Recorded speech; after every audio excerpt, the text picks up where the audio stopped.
Here's your WNEM TV5 News Update.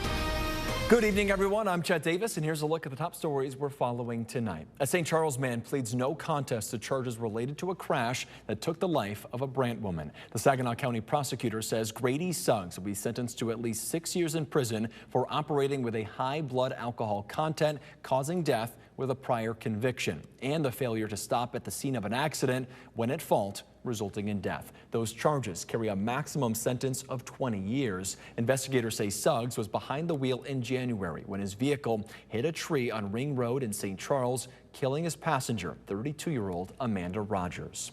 In Lansing, a State House committee advanced legislation that aims to improve Amber Alerts in Michigan. The House bills would modify the Amber Alert activation criteria and distribution processes to further enhance the safety and protection of Michigan children.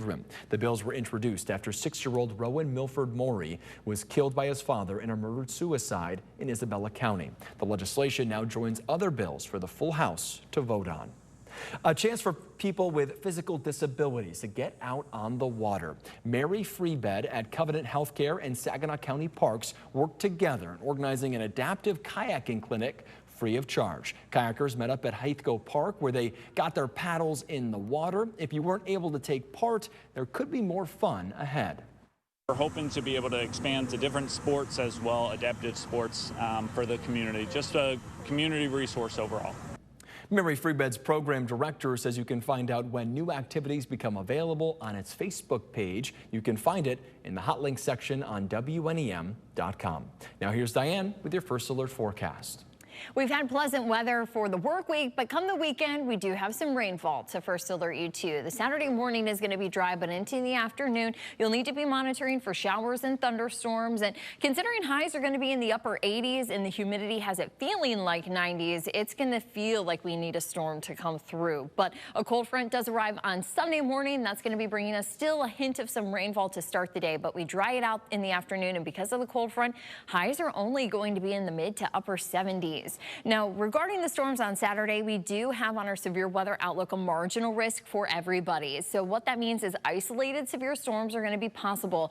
The main threats I'm watching for are going to be wind, hail, heavy rain, and of course with any thunderstorm, lightning is going to be on the table. As we go through the hour by hour, you'll see the dry weather for your Friday night plans and still dry weather going into Saturday morning with partly cloudy skies. The clouds will build in a little bit for us as we start to see the scattered and kind of brokenness of the rainfall coming in. The reason why it is broken is because these are the remnants from some storms that were further west, and now we're just gathering the pieces here going into the afternoon and evening.